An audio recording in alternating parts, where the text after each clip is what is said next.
বাংলাদেশ সম্মিলিত সনাতনী জাগরণ জোটের মুখপাত্র চিন্ময় কৃষ্ণ দাসকে গ্রেপ্তারের প্রতিবাদে ভারতের আগরতলায় বাংলাদেশ সহকারী হাইকমিশনে ভাঙচুর ও জাতীয় পতাকা নামিয়ে ফেলার ঘটনা ঘটেছে। সোমবার দুপুরের দিকে এ ঘটনা ঘটে। কিছু ভিডিওতে দেখা যায় বিক্ষোভকারীরা বাংলাদেশের জাতীয় পতাকা নামিয়ে ফেলার পর তাতে আগুনও ধরিয়ে দিয়েছে। বিবিসির প্রতিবেদনে বলা হয়, চিন্ময় কৃষ্ণ দাসের গ্রেপ্তারের প্রতিবাদে হিন্দু সংঘর্ষ সমিতি নামের একটি সংগঠনের সভা ছিল আগরতলার বাংলাদেশ সহকারী হাইকমিশনের সামনে। সভা শেষে সংগঠনের 6 জনের একটি প্রতিনিধি দল হাইকমিশন কার্যালয়ের ভেতরে যায় স্মারকলিপি জমা দিতে। এ সময় বাইরে থাকা কয়েকজন হঠাৎ বাংলাদেশ সহকারী হাইকমিশন কার্যালয়ের ভেতরে ঢুকে বাংলাদেশের জাতীয় পতাকা নামিয়ে ছিঁড়ে ফেলে। পরে হাইকমিশন কার্যালয়ের কিছু সাইনবোর্ড ভাঙচুর করে ও আগুন লাগিয়ে দেয়।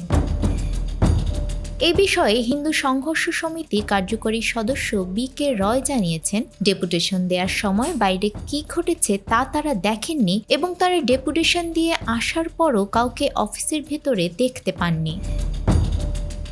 ঘটনার খবর পেয়ে ত্রিপুরা পুলিশের শীর্ষ কর্মকর্তারা ঘটনাস্থলে গিয়ে বাংলাদেশ সহকারী হাইকমিশনের অফিসটি ঘুরে দেখেন এবং হাইকমিশনের কর্মকর্তাদের সঙ্গে কথা বলেন। তবে এই বিষয়ে ভারতের আইন শৃঙ্খলা বাহিনীর সদস্যরা সেখানে উপস্থিত সাংবাদিকদের কাছে কোনো মন্তব্য করেনি। একই ঘটনায় বিক্ষোভ হয়েছে ভারতের কোচবিহারেও।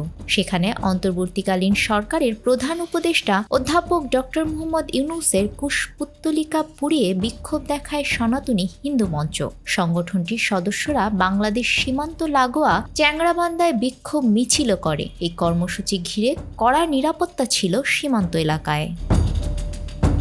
নিউজ ডেস্ক, আমাদের সময়।